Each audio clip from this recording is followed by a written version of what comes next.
الرأي. فما قال شيء. لو قال شيء كان يصير. ما قال شيء. ايش قالوا عنه؟ ايش قالوا عنه؟ بالشوارع وأنا سمعت من بعضهم قال هذا المرجع الفرعوني، هذا المرجع الفاشل العجوز الذي لا يفهم، هذا المرجع الخامل. هذا مثقفين بحجوه مع أنه ما قال شيء السيد، ما قال شيء.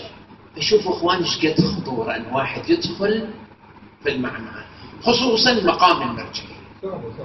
إذا دخل نفسه إخوان يسقطوه، مو السيد، لا، مقام المرجعية يسقط.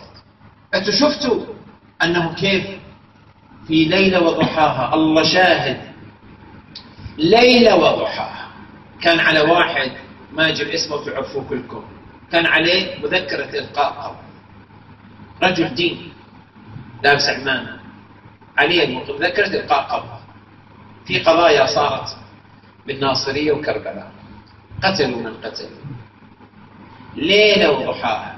وإذا هذا يطلع يجي يفتح مكتب، والمكتب ضخم، بعدين تجي القوات الأمنية تسوي له مثل مولانا الجليل فزياج أمني، والمحافظ لتلك المدينة يروح يسلم عليه يقول له مولاي احنا بخدمتك واحنا نريد المرجعية العربية، هذه يأكد عليها، يعني ما نريد عجم.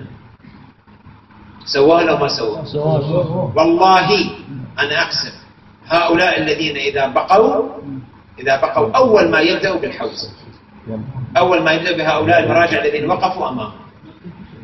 ونسأل الله سبحانه وتعالى أن يصون هذا البلد من المهاترات.